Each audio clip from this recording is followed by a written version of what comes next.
اور جس رات شب قدر ہوتی ہے تو حق تعالی شانہ حضرت جبریل علیہ السلام کو حکم فرماتے ہیں، وہ فرشتوں کے ایک بڑے لشکر کے ساتھ زمین پر اترتے ہیں۔ ان کے ساتھ ایک سبز جھنڈا ہوتا ہے جس کو کعبہ کے اوپر کھڑا کرتے ہیں، اور حضرت جبریل علیہ السلام کے 100 بازو ہیں، جن میں سے 2 بازوؤں کو صرف اسی رات میں کھولتے ہیں، جن کو مشرق سے مغرب تک پھیلا دیتے ہیں۔ پھر حضرت جبریل علیہ السلام فرشتوں کو تقاضا فرماتے ہیں کہ جو مسلمان آج کی رات کھڑا ہو یا بیٹھا ہو،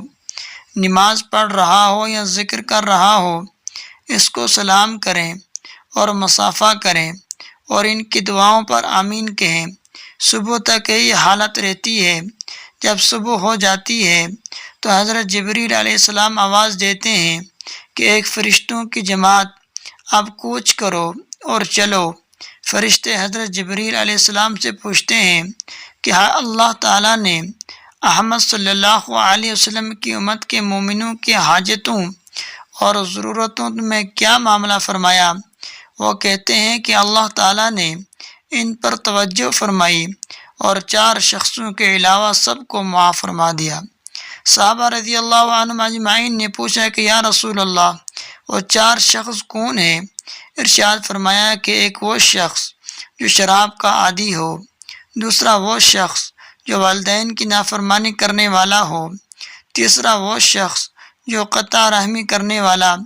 اور ناطہ توڑنے والا ہو، چوتھا وہ شخص جو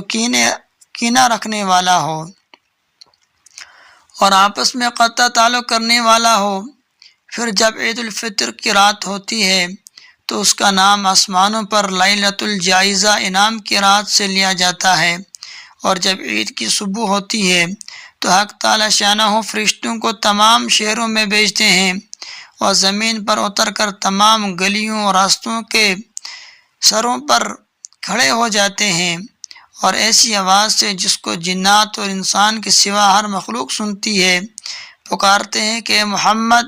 صلی اللہ علیہ وسلم کی امت، اس کریم رب کی دارگاہ کی طرف چلو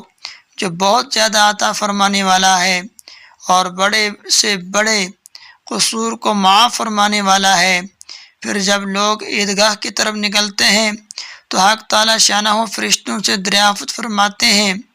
کیا بدلہ ہے اس مزدور کا جو اپنا کام پورا کر چکا ہو؟ وہ عرض کرتے ہیں کہ ہمارے معبود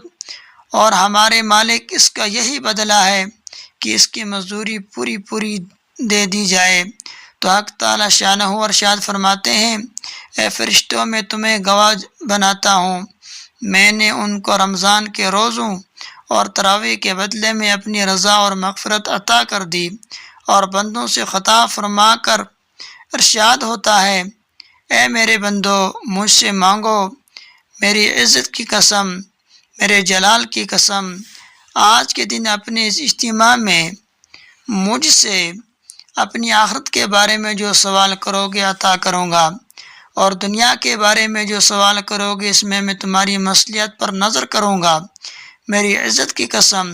جب تک تم میرا خیال رکھو گے میں تمہاری لغزشوں پر ستاری کرتا رہوں گا اور ان کو چھپاتا رہوں گا۔ میری عزت کی قسم اور میرے جلال کی قسم، میں تمہیں مجرموں اور کافروں کے سامنے رسوا اور فضیحت نہ کروں گا۔